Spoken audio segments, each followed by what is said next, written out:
국민일보에 날마다 어메이징 그레이스라는 기사가 실렸습니다. 250년 전인 1773년 1월 1일 영국 올리시당 마을의 한 교회 성도들은 신년을 맞이해서 새로운 찬송을 불렀습니다. 이 찬송은 죄악 속에 있던 인간을 구원한 하나님의 은혜를 노래하는 그런 내용이었습니다. 이 새 찬송은 시간이 지나면서 영국 전역으로 다 이렇게 퍼져나갔습니다. 그러다가 어느덧 이제 미국으로 건너가서 모든 교회 사이에 이 찬송이 확대되어져 부르기 시작했습니다. 처음엔 서부 개척지 부흥을 위한 노래로 그 노래가 불려졌지만은 나중에는 흑인 교회의 영가로 자리를 잡게 되었습니다. 그리고 20세기 찬송의 표준이 됐고요.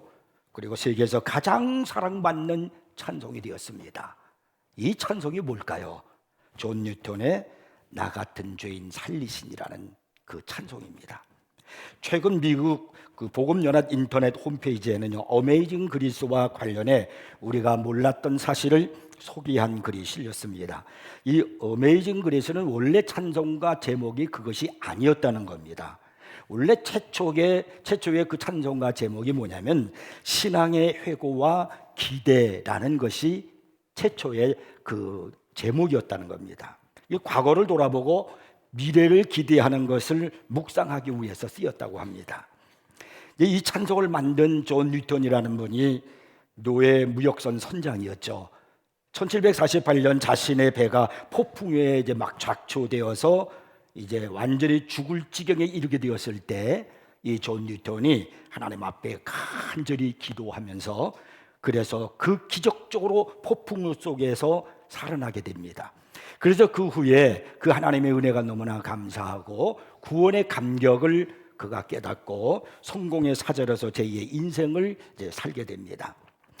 나 같은 죄인 살리신 주 예수 놀라워로 시작하는 이 1절은 흑인 노예 무역에 관여한 것을 회개하면서 자신을 구원한 하나님의 은혜에 감사하는 그의 마음을 담았습니다. 근데 아이러니하게도요, 이 어메이징 그레이스 이 찬양은 역설이 담긴 찬양이기도 합니다. 전직 노예선 선장이었던 목사가 쓴 찬송가가 미국 흑인들의 영가가 되었다는 사실입니다. 이 찬송이 대단한 것은 이런 현실과 상관없이 무수히 많은 그 흑인 노예가 자신들의 비참한 일상 속에서 이 노랫말에 의지했고 또 희망이 사라질 때마다 이 찬양을 부르면서 위로를 받았다는 겁니다. 미국 복음연합에 의하면 이 어메이징 그레이스의 가사는 다윗 왕의 말을 의역한 것이라고 합니다. 이 존 뉴턴은 1773년에 새 첫날 예배를 위해 이 찬송을 쓰면서 구약성경 역대상 17장 16절 17절을 설교하기 위한 목적을 갖고 있었다는 겁니다. 해당 성경 구절은 다윗의 감사로 다윗은 그의 가계와 왕국을 영원히 지키겠다는 그 하나님의 약속에 대해서 경이로움으로 응답을 한 겁니다. 1절 가사는 여기서부터 비롯된 겁니다.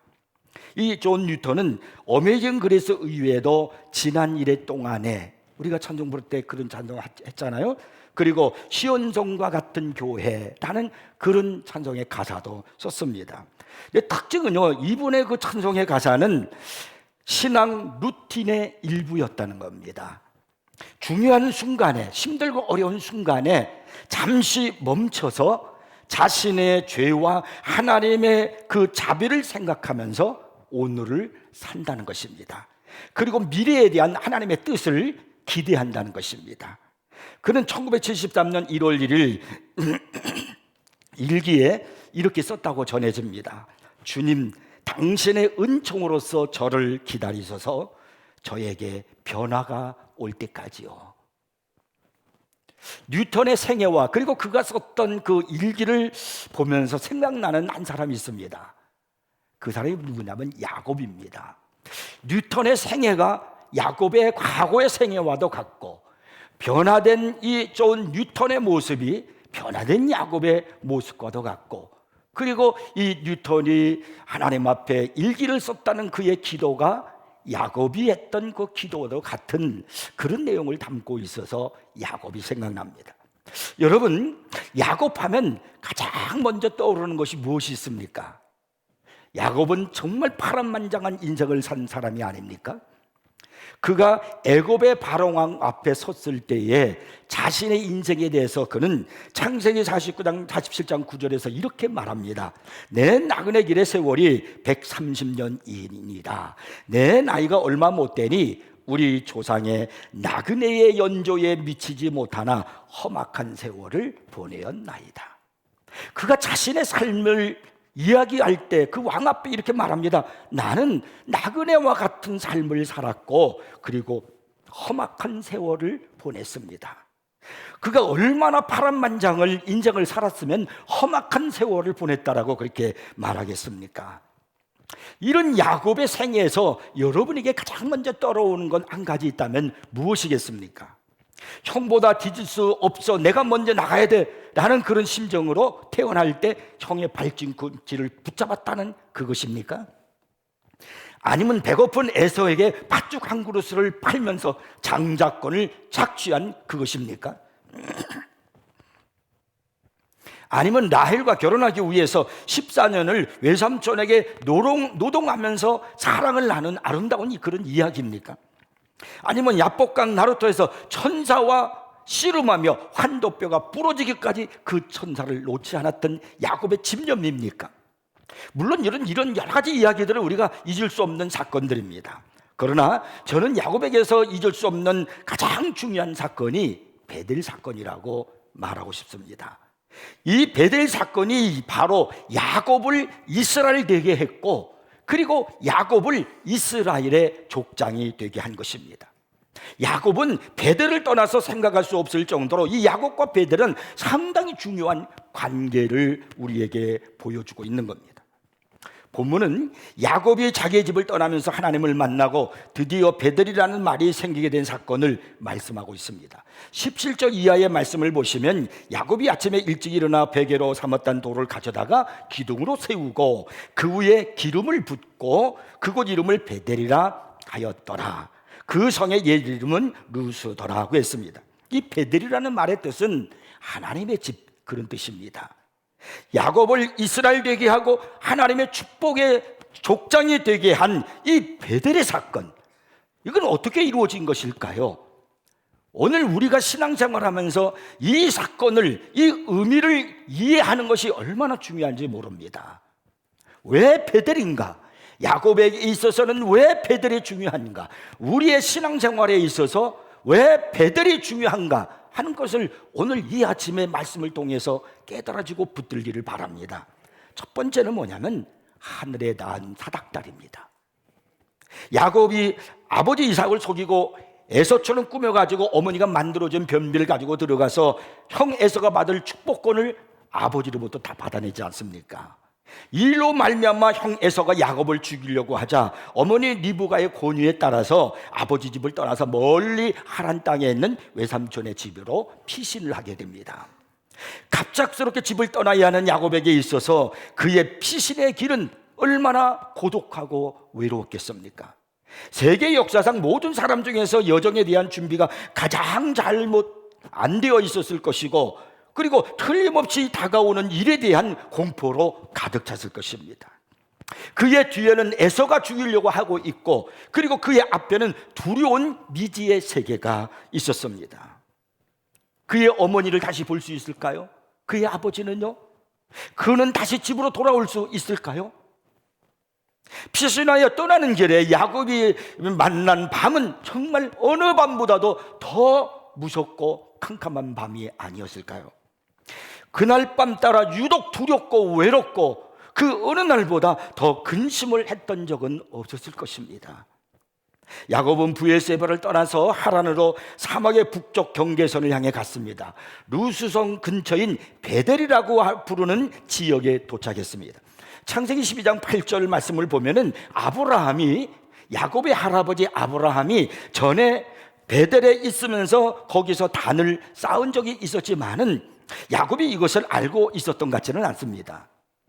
그는 단지 해질 무렵에 그곳에 도착해서 돌을 베개로 삼아서 잠을 잤던 것입니다. 그 돌은 어쩌면 그의 할아버지가 쌓아 성별했던 그 단에서 나온 돌일 수도 있습니다. 근데 야곱은 꿈속에서 땅에서부터 하늘까지 쭉 뻗어 있는 큰 사닥다리를 보았습니다. 그리고 그 사닥다리 위에서 천사들이 오르락 내리락 하고 있었고, 그 사닥다리 위에 하나님이 서 계신 것입니다. 천사들이 오르락 내리락 했던 이 사닥다리는 도대체 무엇일까요? 그것은 우리 주 예수 그리스도를 말하는 겁니다. 요한복음 1장 45절부터 51절에 보면은요, 나다넬이라고 하는 사람이 나옵니다. 아마 그는 신실한 하나님의 백성이었던 것 같습니다. 그는 어느 날 무화과 나무 아래에서 이 야곱의 사닥다리 사건을 생각했던 것 같습니다. 어떻게 땅에서 하늘까지 사닥다리가 놓여질 수 있었을까? 너무나 그 옛날 그 야곱의 조상의 그 이야기 말씀 성경을 읽으면서 의아해하면서 묵상했던 것 같습니다. 자신과 같은 보통 사람이 하나님이 그와 함께 계신다는 것을 어떻게 알 수 있는가를 생각하고 있을 때 그의 친구 빌립이 이 나다넬에게 찾아와서 전도를 하는 거예요. 모세가 율법에 기록하였고 여러 선지자가 기록한 그 일을 우리가 만났으니 요셉의 아들 나사렛 예수니라, 그렇게 말했어요. 그랬더니 나다넬의 대답은 굉장히 회의적이었습니다. 나사렛에서 무슨 선한 것이 날 수 있느냐 그러면서 반문을 했어요. 그랬더니 빌립이 대답이 뭐라고 그랬냐면 와서 보라. 그리고는 이 나다넬을 데리고 예수님께로 왔습니다. 이 나다넬이 잠시 예수님과 이야기를 나누는 가운데 예수님이 나다넬에게 말합니다. 보라, 이는 참 이스라엘 사람이라 그 속에 간사한 것이 없도다. 이렇게 말씀하니까 나다넬이 하는 말이 어떻게 나를 아십니까? 이렇게 예수님께 물었어요. 그랬더니 예수님이 말씀하기를 빌립이 너를 부르기 전에 내가 무화과 나무 아래에 있을 때에 보았노라, 이렇게 말씀했습니다. 아까 방금 전에 무화과 나무 아래에서 그가 무엇을 했는지 우리가 성경을 통해서 보았잖아요. 그런 후에 나다넬은 예수님이야말로 정말로 하나님의 아들이시고 이스라엘의 임금이라고 하면서 그의 믿음을 선언했습니다. 자기가 무화과 나무 아래에서 무슨 생각을 하고 있는 것을 저분이 다 알고 있는 거예요. 만난 적도 없는데 그가 야곱의 사닥다리를 생각하고 있었거든요. 그런데 무화과나무 아래에서 내가 그걸 묵상했던 것을 저분이 알고 있는 거예요. 그래서 예수님을 향해서 당신은 정말로 하나님의 아들이시고 이스라엘의 임금입니다라고 그렇게 고백했던 겁니다. 나다넬의 이런 고백을 들으신 예수님께서 정식으로 이제 예수님이 이렇게 이제 요한복음 1장 50절 51절에 보니까 대답을 하시는 거예요. 내가 너를 무화과나무 아래에서 보았다 하므로 믿느냐? 이보다 더 큰 일을 보리라. 또 이르시되 진실로 진실로 너에게 이르노니 하늘이 열리고 하나님의 사자들이 인자 위에 오르락 내리락 하는 것을 보리라 하시라. 하늘이 열리고 그리고 하나님의 사자들이, 천사들이죠, 인자 위에 오르락 내리락 하는 것을 보리라.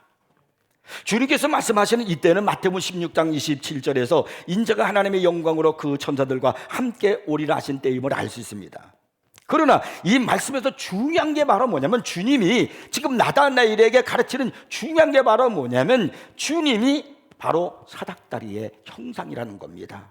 하늘이 열리고 하나님의 사자들이 인자 위에 오르락내리락 하는 것을 보리라.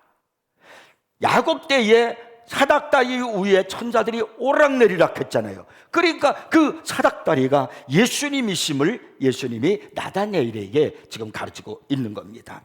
예수님이 하나님의 사자들이 인자 위에 오르락내리락 한다는 것을 그렇게 설명을 하면서 인자가 내가 곧 사닥다리다 이렇게 말씀하신 겁니다. 여러분, 예수님은 하늘에서 땅으로 내려오신 사닥다리입니다.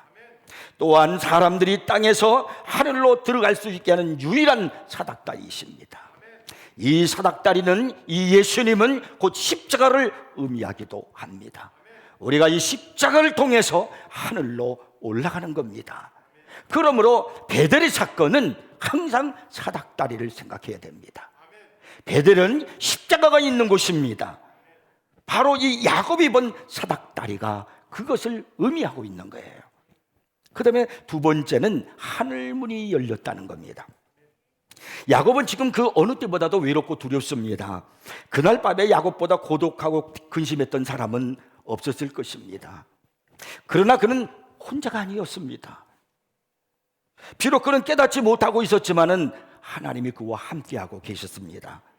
갑자기 하늘이 확 열리더니 사닥다리가 보이고, 그리고 사닥다리 위에 계신 예수 하나님께서 야곱에게 이렇게 말씀을 하시는 것입니다.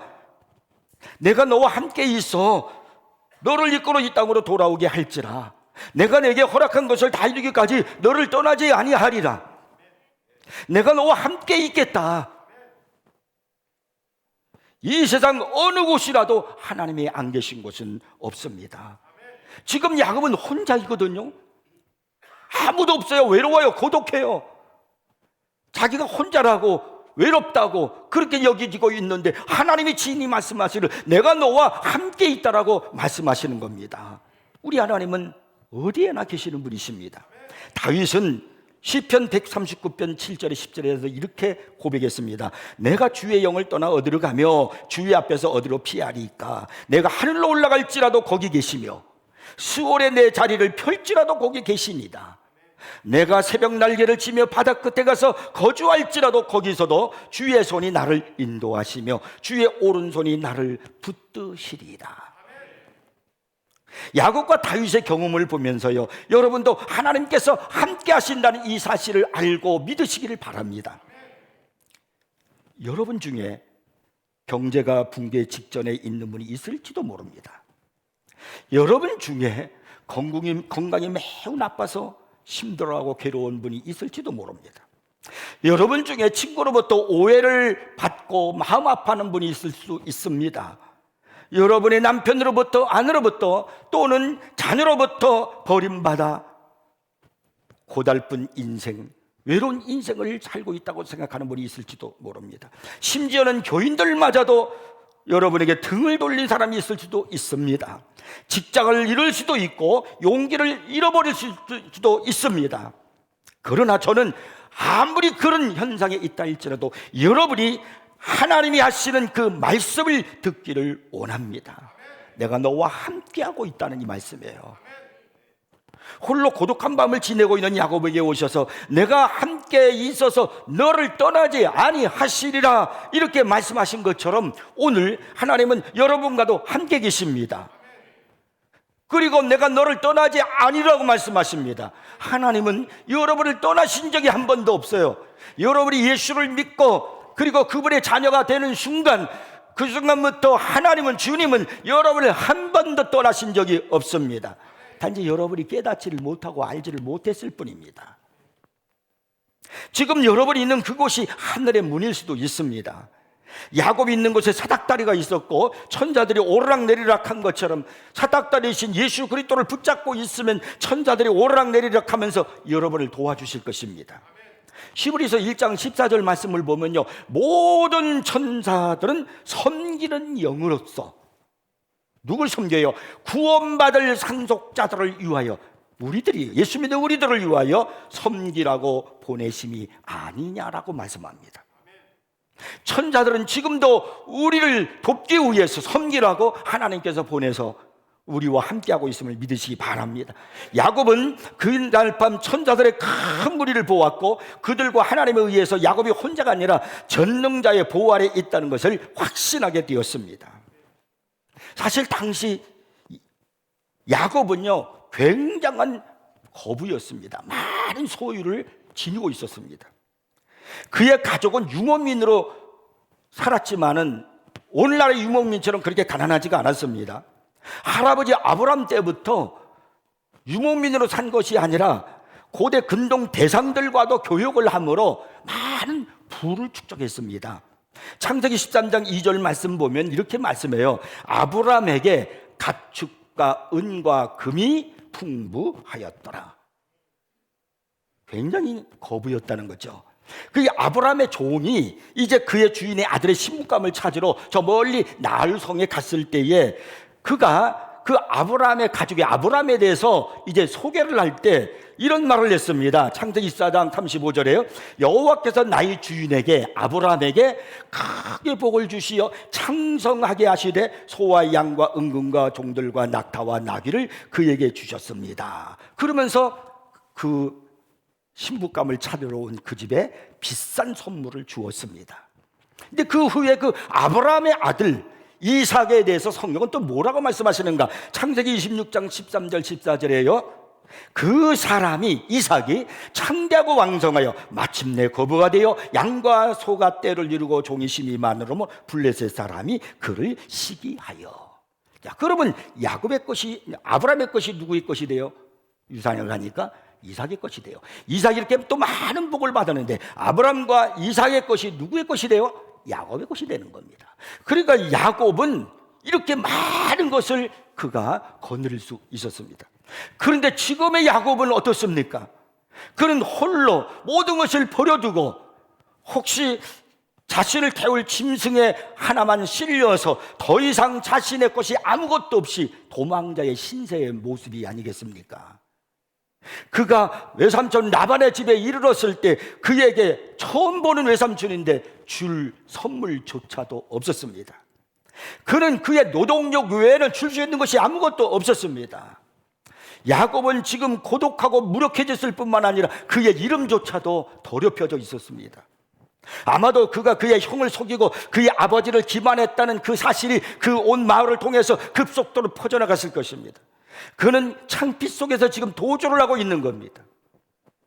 그의 모세가 그 후에 살인자가 됐다고 그래가지고 창피하고 살인자로 그가 지명을 받아서 더 이상 애굽에 살 수가 없어서 도망했던, 미디안으로 도망했던 것과 똑같이 지금 야곱이 그런 삶을 가지고 그가 도망자가 되어 있는 겁니다. 그런데 이런 상황 속에서 야곱에게 하나님이 뭐라고 말씀하시냐면은 땅의 모든 족속이 너와 내 자손으로 말미암아 복을 받으리라 이렇게 말씀하시는 거예요. 이것은 위대한 약속입니다. 왜냐하면 그것은 우리가 과거에 죄를 행했을지라도 하나님은 언제나 우리가 있는 곳에서 우리와 함께 시작하시고요, 우리를 다른 사람들의 삶에 대한 축복의 통로로 사용하실 수 있기 때문입니다. 야곱은 지금 도망자예요, 피신자예요, 죄인이에요, 부끄러운 과거를 가지고 있는 사람이에요. 그런데 그런 사람이 베델이 되었을 때, 베델에서 그가 하나님 앞에 자신의 죄를 회개했을 때 그때 하나님께서 말씀하시는 겁니다. 땅의 모든 족속이 너와 내 자손으로 말미암아 복을 받으리라. 여러분은 부끄러운 과거를 가지고 있습니까? 여러분이 한 말이나 행동으로 인해서 사람들의 얼굴을 내밀 수가 없습니까? 그렇다면 하나님은 여러분이 있는 그 자리에서 여러분과 함께 다시 시작하기를 원하십니다. 하나님이 어려워서 못하실 것이 없습니다. 우리 하나님은 어떤 것도 포기하지 아니하십니다. 다만 여러분을 하나님이 사랑하셔서 여러분이 있는 그곳, 야곱으로 말하면 베델, 그곳에서 여러분이 죄를 자복하고 하나님께서 내 죄를 깨끗이 용서하시도록 여러분의 입술을 열고 마음을 열기를 원하십니다. 그러면 하나님께서 여러분에게 여러분의 가야 할 길을 인도하십니다. 야곱을 인도하셨던 것처럼 말입니다. 그분은요, 여러분이 받고자 하는 것보다 훨씬 더 큰 복을 주시고자 준비하시는 복을 우리에게 주시는 분이십니다. 야곱이 가는 길에 하늘문이 열렸듯이 여러분의 삶의 길에도 하늘문이 열리기를 바랍니다. 바로 그것이 베델이에요. 그런 베델에서 야곱은 죄인된 야곱은 땅의 축복과 자손의 축복을 약속받은 겁니다. 이 축복이 여러분에도 있기를 바랍니다. 그 다음에 세 번째는요, 베델의 제단이에요. 제단을 쌓은 거예요. 자, 이 본문 17절 19절 성경을 읽어보겠습니다. 이에 두려워하여 이르되 두렵도다, 이곳이요 이것은 다름 아닌 하나님의 집이요 이는 하늘의 문이로다 하고, 야곱이 아침에 일찍 일어나 베개로 삼았던 돌을 가져다가 기둥으로 세우고 그 위에 기름을 붓고 그곳 이름을 베델이라 하였더라. 이 성의 이름은 루스더라. 하나님이 야곱을 만나 주셨던 그 광야의 이름이 무엇입니까? 19절에서 이렇게 말씀하죠. 그곳 이름을 베델이라 하였더라. 이 성의 옛 이름은 루스더라. 베델, 즉 하나님의 집에서 만나 주셨습니다. 야곱이 하나님을 만났던 광야가 어디냐? 베델이었어요. 베델은 오늘의 교회를 말하는 겁니다. 베델, 바로 이 교회에서 하나님은 지치고 상한 영혼을 만나 주십니다. 인생의 실패자, 손가락질 받는 자, 미움과 증오의 대상자를 만나 주십니다. 그를 어루만져 주시고요, 힘 주시고요, 새 은혜를 베풀어 주기를 원하십니다. 야곱이 베들에서 무엇을 했어요? 18절에 보니까 아침에 일찍 일어나 베개로 삼았던 돌을 가져다가 기둥으로 세우고 그 위에 기름을 붓고라고 했죠. 그러니까 야곱은 거기다가 제단을 쌓은 거예요. 기름을 부었다, 제단을 쌓았어요. 그 옛날 할아버지 아브라함이 베들에서 제단을 쌓은 것처럼 야곱도 이곳에서 제단을 쌓은 겁니다. 야곱의 인생의 성공은 바로 이 베들의 제단에 있었던 겁니다. 하나님의 보좌로부터 사닥다리가 내려와서 연결된 베델에 있었습니다. 그 어느 장소에도 이런 유의 사닥다리가 연결된 곳이 없었어요. 오직 베델에서만 이 경이로운 사건이 있는 겁니다. 사닥다리가 연결된 것은 바로 베델이었단 말입니다. 이제 그 후에 그가 20년의 세월이 흘러서 외삼촌 라반의 집에서 있다가 그가 이제 고향으로 떠나게 됩니다. 모든 가족과 하나님이 주신 재물의 축복을 가지고 이제 가나안 땅으로 돌아오는 겁니다. 아버지가 계시고 어머니가 계시고 조상의 땅으로 돌아오는 거예요. 그런데 야곱은 가나안으로 곧장 가지 않고 세겜이라는 땅에 머물게 됩니다. 성경 창세기 33장 19절에 보니까 야곱이 세겜에서 땅을 사요. 베크시타라는 돈을 주고 세겜의 땅을 삽니다. 왜 땅을 샀을까요? 머물러 살기로 작정을 한 거예요. 여러분, 땅을 사서 거기에 집을 짓고 하려고 하니까, 그리고 작정하니까 그렇게 땅을 사지요. 괜히 땅을 삽니까? 근데 세겜에서 문제가 생겼습니다. 야곱의 외동딸 디나가 세겜의 족장의 아들에게 강간을 당했습니다. 이 일로 야곱의 아들들이 막 대노하는 겁니다. 어떻게 이럴 수가 있는가? 그래서 이 아들들이 세겜의 아들을 죽이려고 음모를 꾸밉니다.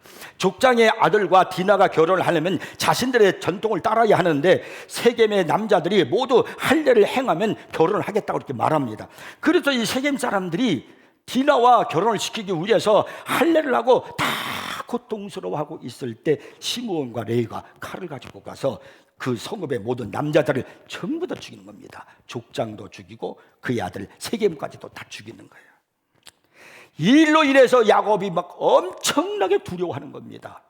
괴로워서 견딜 수가 없는 겁니다. 창세기 34장 30절에서 야곱이 이렇게 말하는 거예요. 시므온과 레위에게 이르되 너희가 내게 화를 끼쳐 나로 하여금 이 땅의 주민 곧 가나안 사람 족속과 브리스 족속에게 악취를 내게 하였도다. 나는 수가 적은즉 그들이 모여 나를 치고 나를 죽이리니 그러면 너와 내 집이 멸망하리라. 이 세겜 땅에 있으면서 무슨 일이 벌어졌습니까? 딸 디나가 강간을 당했지요. 그의 아들들이 살인을 범함으로 피비린내 나게 만들었습니다. 그러니 그곳에 주위에 있는 다른 족장 부족들이 뭉쳐가지고 자기네들을 죽이면 어떡하겠냐는 거예요. 우리는 뭐 가족이 얼마나 되겠어요. 그래서 야곱이 막 두려운 거예요. 이 자식들이 살인을 했죠. 살인자들이 되었죠. 집안이 막 풍비박산이, 자녀들이 엉망이 되어버렸어요. 이때 여러분 얼마나 두려워하고 있을 이때 하나님께서 야곱에게 창세기 35장 1절에 보니까 나타나 말씀합니다. 하나님이 야곱에게 이르시되 일어나 베델로 올라가서 거기 거주하며 내가 내 영 에서의 낯을 피하여 도망하던 때에 내게 나타났던 하나님께 거기서 제단을 쌓으라. 하나님이 그 야곱에게 말씀하는 겁니다. 너 왜 거기서 두려워 떨고 인생의 실패자가 되어서 거기 있느냐? 내가 있어야 할 곳은 세겜 땅이 아니야. 베델이다. 베델로 올라가라. 베델로 올라가라. 그래서 야곱은요, 일어나 베델로 올라가자. 내 환난 날에 내게 응답하시며 내가 가는 길에서 나와 함께 하신 하나님께 내가 거기서 제단을 쌓으려 하노라 하면서 베델로 올라갑니다. 베델로 돌아오셔야 됩니다.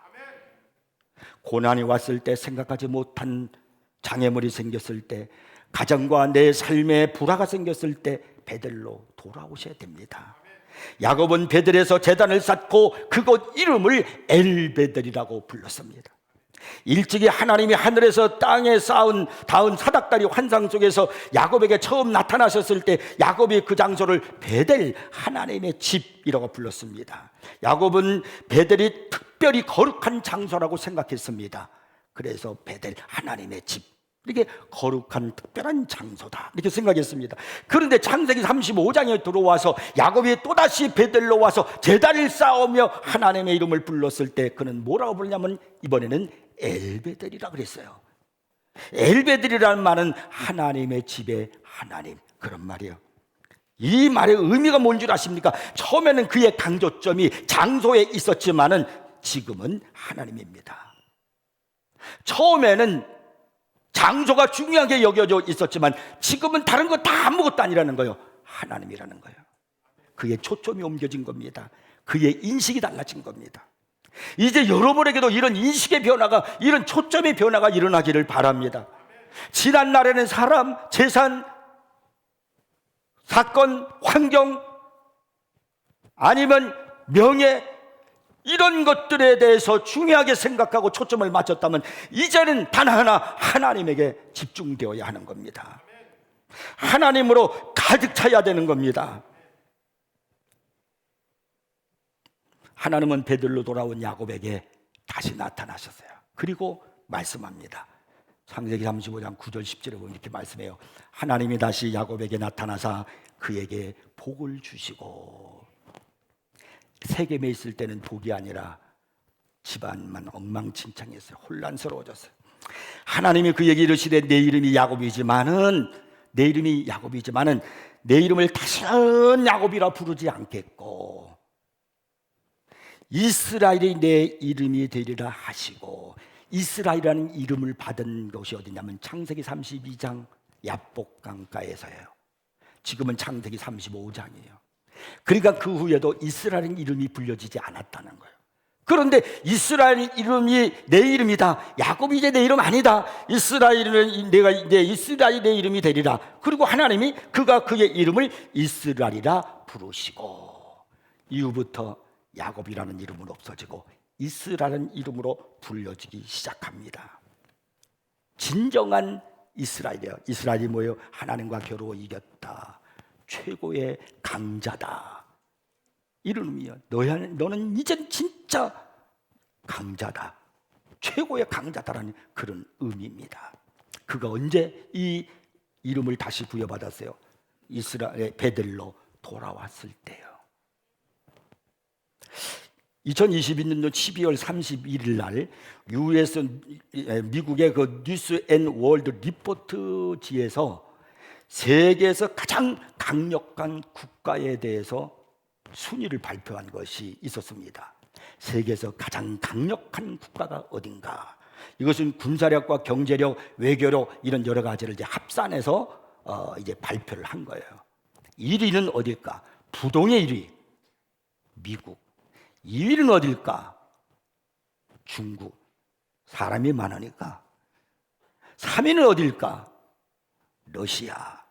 자, 그럼 여기까지는 이해가 가요. 그러면 4위는 어딜까? 독일입니다. 5위는 세계에서 최고 강력한 국가 5위는 어딜까? 5위는 영국이에요. 그러면 6위는요? 한국입니다. 놀라울 일이 아닐 수가 없어요. 다 눈빛들이 반짝반짝거리는 것 같아요. 6위예요, 한국이. 7위는 어딜까? 프랑스고요. 8위가 일본입니다. 9위가 아랍에미리트이고 10위가 이스라엘이에요. 한국이 세계에서 가장 강력한 국가 6위예요. 저는 이 야곱의 이 이스라엘을 다시는 이스라엘이라 내 이름이 야곱이지만은 이스라엘이라는 이름을 이제부터는 부르고 다시는 야곱이라는 이름을 부르지 않겠다는 이 주님의 말씀을 보면서 최강자라는 걸 보면서 하나님께서 우리에게 이런 축복을 허락해 줄 줄로 믿습니다. 여러분, 이제 우리에게 중요한 건 베델이에요. 왜 베델인가? 베델로 오셔야 됩니다. 여기서 사닥다리를 볼 것이고 천사들 오르락내리락 하는 은총을 보게 될 것입니다. 하나님의 약속의 축복을 받게 될 것입니다. 이제 베드레의 신앙을 잊지 마시고 베드레의 삶이 있기를 주의 이름으로 축복합니다. 기도하겠습니다.